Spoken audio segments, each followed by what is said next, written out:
Huff, you good, buddy?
Hey, man.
Good afternoon, everybody.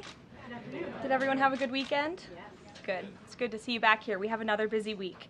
On a scheduling note, tomorrow, President Trump will travel to the great state of Florida to attend the opening of a new illegal alien detention center located at Dade Collier Training and Transition Airport alongside Secretary Kristi Noem, Governor Ron DeSantis, Congressman Byron Donalds, and other state and local leaders. We hope to see many of you there.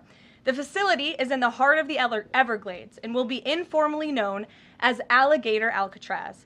There is only one road leading in, and the only way out is a one-way flight. It is isolated and surrounded by dangerous wildlife and unforgiving terrain. The facility will have up to 5,000 beds to house, process, and deport criminal illegal aliens. This is an efficient and low-cost way to help carry out the largest mass deportation campaign in American history. We are truly coming off a historic week of President Trump racking up win after win on behalf of the American people. President Trump restored peace through strength and acted decisively as commander-in-chief to obliterate the immediate threat of the Iranian regime's nuclear capabilities and then brokered a ceasefire between Israel and Iran, which continues to hold. Then, the president traveled to the Netherlands and achieved a monumental win for the United States and the NATO alliance by getting our allies to dedicate 5% of their GDPs to military spending. As a result of President Trump unleashing American energy dominance, summer gas prices are at the lowest they have been in 4 years, heading into the July 4th week. And with the incoming Trump economic boom, the stock market continues to roar back with the S&P 500 and the NASDAQ both hitting record highs. And on this point of an economic boom, I bring to you original correspondence from the President of the United States to our Fed Chair, Jerome Powell. As the President has consistently stated, the American economy is booming. And there were so many economic analysts who said that this president's policies would drive our economy down, when in fact we have seen the opposite. We've seen a massive deregulation campaign take place. We've seen inflation completely diminished from where it was under the reckless spending and the bad policies of the previous incompetent administration. I would remind the Fed chair, and I would remind the entire world, that this is a president who was a businessman first, and he knows what he is doing. He has a proven economic formula that worked in his first term as president, and it is working again. The one problem that remains is high interest rates for the American people. The American people want to borrow money cheaply, and they should be able to do that. But unfortunately, we have interest rates that are still too high. So the president sent this note to the Fed chair today. And if you look at this chart, this is a chart of all of the interest rates of many countries throughout the world. At the top is Switzerland. They're only paying a quarter for interest rates. Cambodia, Japan, Denmark, Thailand, Botswana, Barbados, Taiwan, Bulgaria, Cuba, Sweden, Morocco, Cabo Verde, South Korea, Algeria, Canada, Albania, Libya, Malaysia, China, New Zealand, Trinidad and Tobago, Czechia, Bolivia, Australia, Costa Rica, the Bahamas, Kuwait, Papua New Guinea, Bosnia, United Kingdom, and the UAE are all paying lower interest rates than the United States of America, which has one of the hottest and strongest economies in the world. The president sent this note to the Fed chair. It says, "Jerome, you are as usual too late. You have cost the USA a fortune and continue to do so. You should lower the rate by a lot. Hundreds of billions of dollars are being lost, and there is no inflation." And the president is right. There is historically low inflation thanks to his policies. And we will continue to drive down the cost of living in this country for Americans. We will continue to deregulate. And it's also incredibly important that we pass this one big, beautiful bill, which is the largest tax cuts in American history. And that's why the White House and the president himself have been in touch with lawmakers all weekend long to get this bill passed. And they are working very hard to do so. It remains a top priority for the president. And this bill has exposed the clear differences between Republicans and Democrats in 2025. The Democrats are doubling down on craziness and radical policies that are undermining the very fabric of our country. Just look at the Democrat nominee for New York City Mayor, Zohran Mamdani. He's a Democrat socialist, really a communist, who proudly calls to defund the police, peddles anti-Semitism, praises pro-Hamas groups, wants Israel abolished, and believes wealthy Americans should not exist. Those are his words, just as recent as this weekend.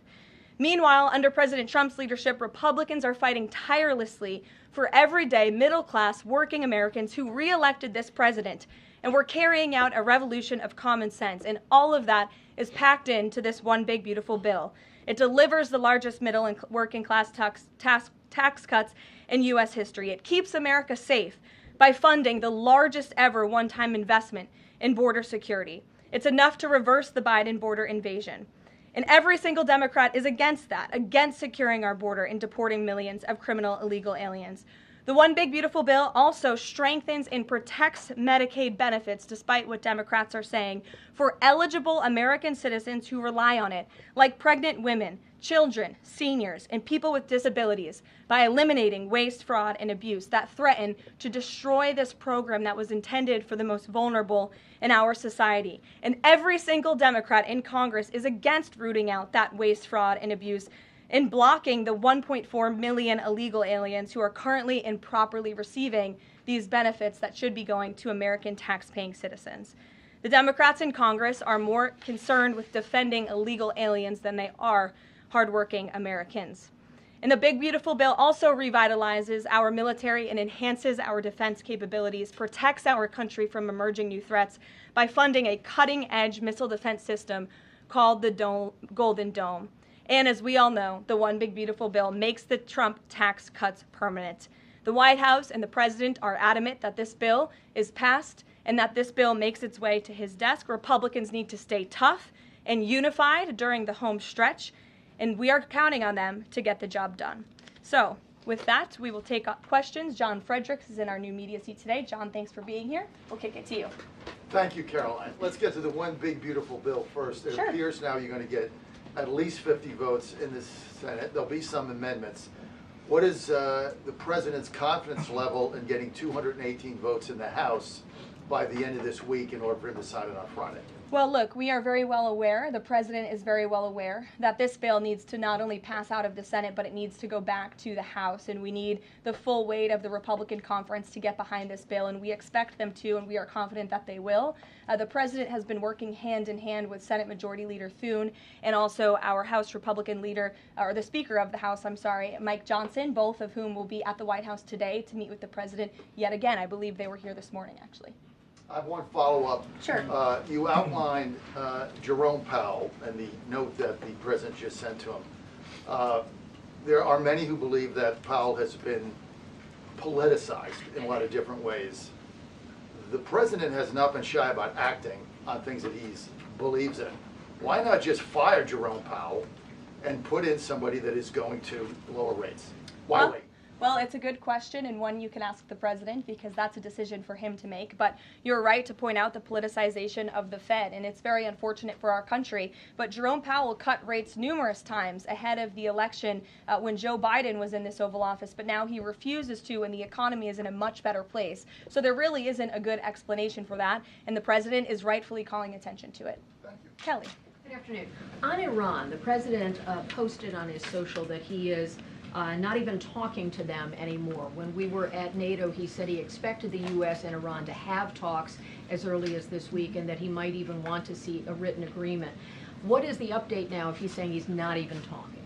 So as I told you from the podium last week, I said the administration, and namely our special envoy Steve Witkoff, has been in communication both directly and indirectly with the Iranians. That communication continues. The president himself has not talked to Iran, which he pointed out in his truth statement. Peter. Thank you, Caroline. Does President Trump want Zohran Mamdani deported? I haven't heard him say that. I haven't heard him call for that. But certainly he does not want this individual to be elected. I was just speaking to him about it and his radical policies that will completely crush New York City, which is obviously a city that the president holds near and dear to his heart. There's this Congressman, Andy Ogles. He wants the Attorney General Bondi to explore denaturalization proceedings because he thinks Mamdani could have misrepresented or concealed material support for terrorism based on rap lyrics he wrote in 2017. Does President Trump think this is a worthwhile use of the Attorney General's time? Well, I'll let the president speak to that. I have not seen those claims, but surely if they are true, it's something that should be investigated. And could President Trump see himself, you said you just talked to him about this, could he see himself working with a mayor Mamdani, somebody who, on Meet the Press this weekend, was given 3 chances to condemn the phrase globalize the intifada, but he couldn't. Yeah, look, the president is always willing to work with everyone. He's working with Democrats across the country, Democrat governors, and he said he'll work with people on the far left. He works with Republicans. He works with people in the middle. He wants to do what's right for America, but surely someone who holds these values and is quite literally a communist and condemns every value that makes this country great. Common sense, law and order, low taxes, working hard, and earning your keep in this country. He's against all of that, and I think the president would find it difficult to work with someone like that. If he is elected, I'm sure you'll hear more from the president on that, but we'll have to see. Hopefully the voters of New York City choose wisely. Sure. Thanks, Caroline. The president on Friday said that he was hopeful of a Gaza deal within the next week. Can you give us an update on any progress towards that, and on any talks that the White House is having with Israel on that? Sure. Well, I know that Mr. Dermer is in Washington this week to meet with senior officials here at the White House. I also know that this administration is in constant communication with Israeli leadership, and the president himself speaks frequently, as you know, to Prime Minister Netanyahu. But this has been a priority for the president since he took office, to end this brutal war in Gaza. It is because of this president that humanitarian aid is being brought into the region. It's heartbreaking to see the images that have come out from both Israel and Gaza throughout this war, and the president wants to see it end. He wants to save lives, and however, the main priority for the president also remains to bring all of the hostages home out of Gaza. As you know, his tireless effort has brought home many of the hostages, including all of the American hostages who were held there. So he wants to see both things happen, and we're continuing to work very hard to do those things. Sure.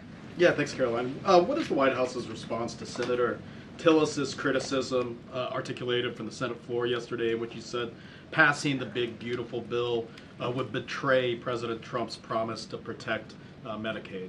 Well, he is just wrong. And the president and the vast majority of Republicans who are supportive of this legislation are right. This bill protects Medicaid, as I laid out for you, for those who truly deserve this program, the needy, pregnant women, children, sick Americans who physically cannot work. And what it does is it ensures that able-bodied Americans who can work 20 hours a week are actually doing so, and that will therefore strengthen and protect those benefits for Americans who need it, as well as cutting out the waste, fraud, and abuse, as well as getting 1.4 million illegal aliens off of the program. So all of those measures are actually going to protect it for those who need it.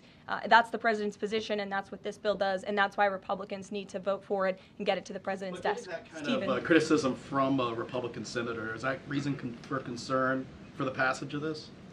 No, it's not. We're confident this bill is going to be back at the White House by the 4th of July. Stephen. Thank you, Caroline. 2 questions. On the New York mayoral race, does the president plan to make an endorsement? And secondly, on Jerome Powell, a lot of the focus obviously has been on interest rates and him keeping them high, but a new controversy erupted today. My colleague first reported that he's facing Chairman Jerome Powell is facing accusations of lying to Congress, which is a potential crime, about luxurious details of the Fed's $2.5 billion renovation project. Senator Loomis has called attention to this. Some experts want him to be investigated. Does the White House want these allegations investigated and, if found substantiated, punished? I'll have to take a look at those allegations, and I will raise them to the president's attention and let him speak on them himself.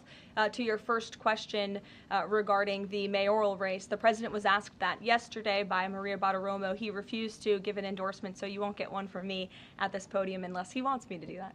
Philip, go ahead. Oh, okay. Sure. And then I can go to you. Cool. Thanks. Thank you. The president said that he's working on a temporary pause for immigration enforcement in certain industries. I'm wondering what you can tell us about how he's determining which industries are deserving of a pass. He mentioned farmers, but what about, say, construction workers? I mean, shouldn't there just be one standard here? I don't have any more details to read out for you, but what I can tell you is that the White House is working closely every day with the Department of Agriculture as well as the Department of Homeland Security when it comes to workforce enforcement, worksite enforcement, I'm sorry. And the president's focus and the focus of this administration is, of course, to remove public safety threats from the streets and to deport as many of the illegal criminals, especially the violent criminals that we know are still here because of the previous administration. So that's the main priority and the goal. And then the president has already made cuts to the office of the Director of National Intelligence, but now Senator Tom Cotton has put forward a bill that would cut the office by another 60%. What's the president's reaction to that legislation, and is this something that he would support, those additional cuts? I don't know if the president's even aware of that legislation, but I will get you a response if he is aware and if he wants to respond to it. Go ahead. Thanks, Caroline. You mentioned the dangerous wildlife at the alligator Alcatraz. Is that a design feature? Why is the president going with this mega bill in such a precarious position in the Senate? And then also, can you talk about the CBO estimate that it would add about 11 million uninsured? Well, look, when you have illegal murderers and rapists and heinous criminals in a detention facility surrounded by alligators, yes, I do think that's a deterrent for them to try to escape. We do know that some of these illegal criminals have escaped from other detention facilities, like one in New Jersey, which I know was recently reported on. So, of course, we want to keep the American people safe, and we want to remove these public safety threats from our streets, and we want to effectively detain them as best as we can. As for why the president is going, I think his trip to this detention facility actually underscores the need to pass the One Big Beautiful Bill, because we need more detention facilities across the country. The last administration let in nearly 20 million illegal people from all over the world, and this administration is focused on arresting and detaining them. But in comparison to that 20 million illegal criminal population in our country, we only have 7,000 ICE agents in the interior who are doing this very important work. And so we obviously need more personnel, we need more resources, and that's why we need to pass the One Big Beautiful Bill. On the CBO's Go ahead. Yes, in the pink. Oh, thank you. Thank you. You're welcome. Can you please share some details of China trade deal? Has the U.S. agreed to ease some export, technology export restrictions? Sure. Well, the final language that was agreed upon in both Geneva and in London was signed just past week. We can get you that final text of the agreement. Go ahead. Thank you, Caroline. Eamon, and then behind you. Okay, thanks, Caroline. So on Jay Powell, has the president got a short list of who he wants to see as Jay Powell's successor, and is he going to name a successor as early as this summer? I won't get ahead of the president on any announcements on that. Does he like Scott Besson for the job? Again, I won't get ahead of the president. And on TikTok, if you could, real quick, he said Sure. yesterday he's got a buyer, but the question there is, does he have a seller? And do you have any indication from the Chinese government that they've authorized a sale of TikTok to the U.S. or to U.S. buyers? What I can tell you is that these discussions with China regarding the sale of TikTok have been ongoing at the highest level, and they will continue. As you know, we have another 90-day extension, and it's just to continue to work out this deal and make sure that TikTok stays on for the American people. That's the president's main goal in this, while protecting their privacy and their security. Behind you. Go ahead. Thank you, Caroline. The president has been calling for a deal in Gaza for 2 days and many posts.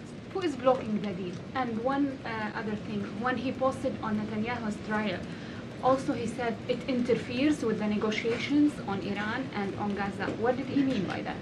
I'm sorry, to your second question? When he posted about the Israeli Prime Minister trial, Yes. he said it interferes with the negotiations on Gaza and on Iran. What did he mean by that? It interferes because it physically and logistically was interfering. The prime minister was slated to go to court last week when he's in the middle of negotiating a peace deal and bringing hostages out of a war-torn region. And so the president was simply, I think, emphasizing his empathy that he has for Bibi Netanyahu and seeing him go what he's going through with his own judicial system in the state of Israel. Clearly, the president knows that very well. He, too, was a victim of a judicial system that was trying to put him in jail, as you all know. You all covered it. But President Trump prevailed. That's why he's back in the Oval Office, and he believes that Bibi Netanyahu is a great leader for the people of Israel. The president just worked with him closely to end that 12-day war and to obliterate Iran's nuclear facility, to take out that imminent threat, not just to the state of Israel, but also to the United States of America and the rest of the world. And he believes that Prime Minister Netanyahu should be praised for that. Go ahead. Thanks, Caroline. On the mega bill and the amendment that would limit Medicaid expansion under the Affordable Care Act, does the president want that amendment to pass? The president wants this bill to pass. Meredith. Hey, thanks, Caroline. On trade, we have this looming July 9th deadline coming up. We heard the Treasury Secretary say that he expects to wrap up these trade deals by Labor Day, but when President Trump was asked yesterday about any extensions by July 9th, he said, I think that would be necessary. So is the president ruling out any extensions on trade for any nations, even if they're negotiating in good faith? Well, you heard from him directly. He said he did not think that it would be necessary. He is going to set the rates for many of these countries if they don't come to the table to negotiate in good faith. And he is meeting with his trade team this week to do that. Mary. Thanks, Caroline. I just watched a CNN segment on a new app called Ice Block, and it kind of appeared to be promoting this app where you can tell people where ICE agents are. Given the recent rise, An app that tells people where ICE agents are? Yes. And given the rise, I believe 500% increase in assaults on ICE agents, I wanted to see if you could comment on that and why CNN would be promoting such an app.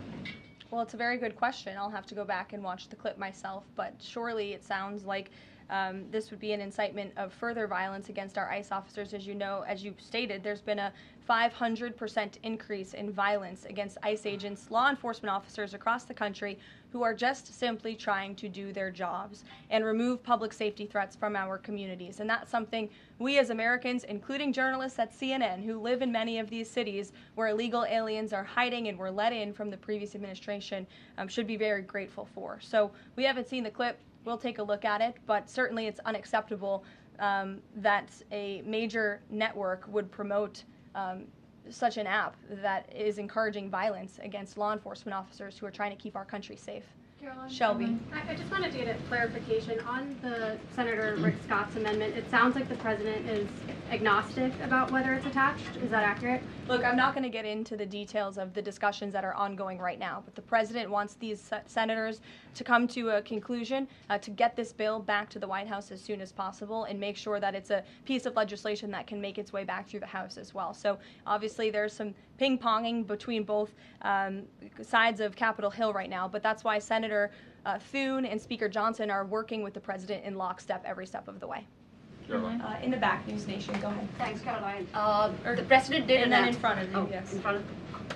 Sure, I'll take both of you. The president did announce last week that the trade deal with India is closed, and this could happen anytime soon. Are there any roadblocks as of now? Are there any updates on that? And how does the president see this about China's role or its influence in the Indo-Pacific region? Sure, yes. The president said that last week, and it remains true. I actually just spoke to our Secretary of Commerce about it. He was in the Oval Office with the president. They are finalizing these agreements, and you'll hear from the president and his team, his trade team, very soon when it comes to India. And on China? How do we counter China on that front? Yes, I mean, look, India remains a very strategic ally in the Asia Pacific, and the president has a very good relationship with Prime Minister Modi, as you know, and he will continue to have that. Go ahead. Thank you, Caroline. On the reconciliation bill, Senator Tillis from the floor yesterday seemed to suggest President Trump was getting bad counsel on the effects of the bill. Is President Trump aware of the analyses, and there are several of these, that suggest if rural hospitals potentially close, if there are Medicaid patients in the millions that become ineligible for that? Yes, and that claim is just simply untrue. Rural hospitals comprise 7% of all hospital spending on Medicaid, and that illustrates that they have not benefited from the massive increase of waste, fraud, and abuse under the Biden administration. So this bill strengthens Medicaid. It will protect those benefits that hardworking Americans need, and that's why the president wants this bill to pass. The senator was wrong. The president put out a Truth Social post addressing it, and then the senator announced he's no longer running for office anymore. So I think that case has been closed, and the White House is continuing to focus on getting this legislation to the president's desk for his signature. Go ahead. Yes, you. Yeah, thank you so much. Well, you and then you. There's confusion here. A question on Syria. Go ahead. Has the Syrian government get back to you that they are ready to join the Abraham Accord? Is there any discussion with the Syrian and Israeli government for having a security agreement?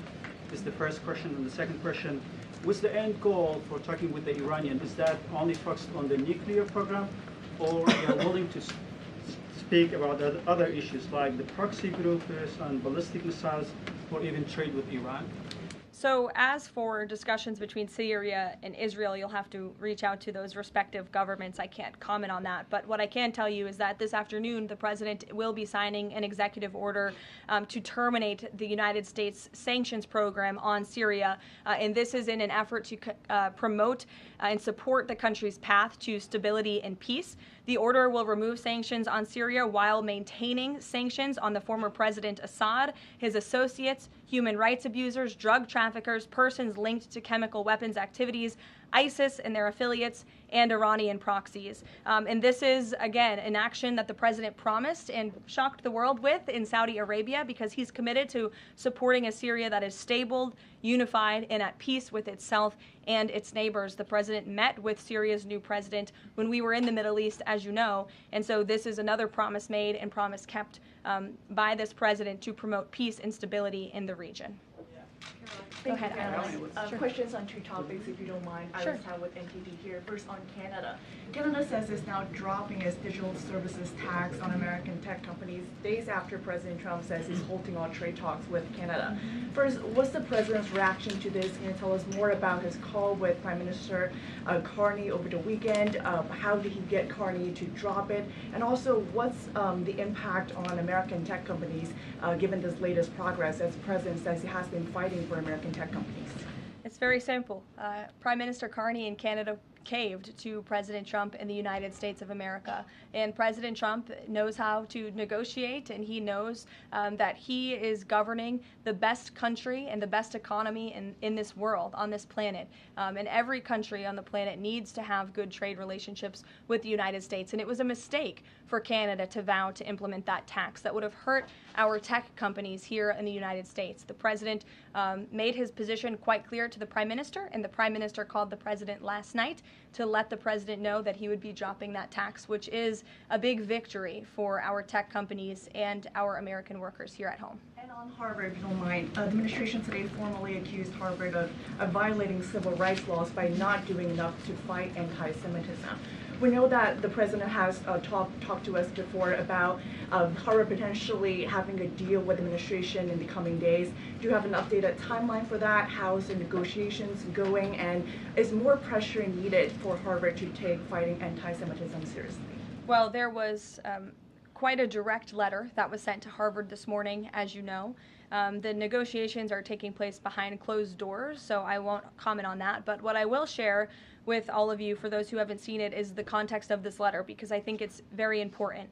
And this comes from the Department of Health and Human Services, which concluded after a thorough investigation that Harvard University is in a violent violation of Title VI of the Civil Rights Act, which prohibits discrimination on the basis of race, color, and national origin. And if you read some of the content of the investigation and what they found, the majority of Jewish students reportedly experienced negative bias or discrimination on their campus, while a quarter of Jewish students at Harvard felt physically unsafe. Jewish and Israeli students were assaulted and spit on. They hid their kippahs for fear of being harassed and concealed their Jewish identity from classmates for fear of ostracization. Images were widely circulated amongst the Harvard community that trafficked in obvious anti-Semitic tropes, including one that showed a $sign inside of a Star of David, and the campus was vandalized with anti-Semitic stickers, including one that showed the Israeli flag with a swastika. The Harvard campus was racked by demonstrations, as you all know, violent protests that violated the university's rules of conduct. The demonstrations called for genocide and murder, denied Jewish and Israeli students access to campus spaces. These are all facts that Harvard cannot dispute, and that's why the administration has found them in violation of Title VI and has threatened to withhold their federal funding, because if you break federal law, you should not be receiving federal tax dollars. And so I rest my case on Harvard.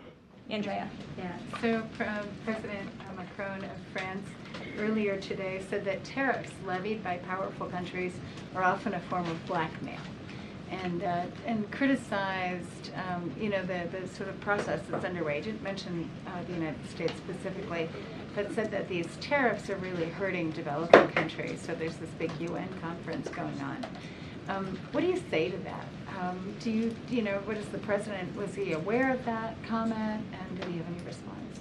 I think the president and the White House would certainly reject that characterization by Prime Minister Macron. Tariffs are an effective use of presidential power to bring back the middle class, to bring back our manufacturing industry, which was the backbone of our American economy and has been hollowed out by globalist politicians who have caved to foreign countries instead of doing what's right for American workers. That's why the president is effectively utilizing his authority to wage tariffs and to utilize tariffs, and continues to be in discussions and negotiations on trade to do what's right for America. And Europe and the rest of the world might not be used to that, but President Trump is back in town, and he's going to do what's right for our people and our country. Can I just follow up on Netanyahu? So there's a report in Israeli media that the Prime Minister will actually be here, that Netanyahu will be here today meeting with the President. Can you confirm that? I don't believe Prime Minister Netanyahu is here today. I think you guys would know about that by now. Unless there's something going on I don't know about, but I don't believe he is. I do know he has expressed interest in coming to Washington and meeting with the President, and we are working on a date for that. I do not believe it is today, but that would be fun. You never know in this White House, let's be honest. Go ahead. Thanks, Karoline. Does the President support this new measure in the big, beautiful bill that would impose steep new taxes on new wind and solar projects? I believe you're referring to the credits for wind and solar projects. No, and we're talking about the new tax. There's a new tax that it's estimated would add 10 to 20% to the cost of any new wind and solar projects that start after this year. Again, I don't want to comment on the specifics of provisions, but I'm sure the President will speak on that directly. Again, this is an ongoing process. The President continues to be very much engaged with the leadership in both the Senate and the House to get this bill back to his desk. Did the President ask for that provision? Because the National Building Trades Union is saying that it's the equivalent of terminating more than 1,000 Keystone XL pipeline projects. Is that something that would concern him? Well, the President spoke on this yesterday in his interview, and he said he understands that legislators want to protect jobs in their communities and in their districts. And so he understands why some of them are against this provision, but he also understands why people want the provision. So again, this is an ongoing deliberation and discussion, and the President is engaged in this very much. Go ahead. Thanks, Caroline. We've been hearing from White House officials for weeks that you're close on trade deals with a number of countries. Can we get any update on which countries will have deals by the 9th and when there may be any announcements? I'll let the President and the trade team speak on it. Can you respond to the CBO estimate that the Senate bill would increase the deficit by nearly $3.3 trillion? This is one of the most fiscally conservative pieces of legislation that has ever made its way through Capitol Hill. There's $2 trillion in mandatory savings in this bill, and not only that, the projected growth that this bill will bring to our economy. It will be an economic boom. The Council of Economic Advisors has an analysis that shows that the bill will generate $4.1 trillion in economic growth, and it will cut taxes, putting more money back into the American people's pockets. That's why this president wants this bill to pass, and I know he's busy working the phones and doing what he needs to do today to make it happen. So we'll see you all later. Thank you. We'll see you in Florida tomorrow. Thank you.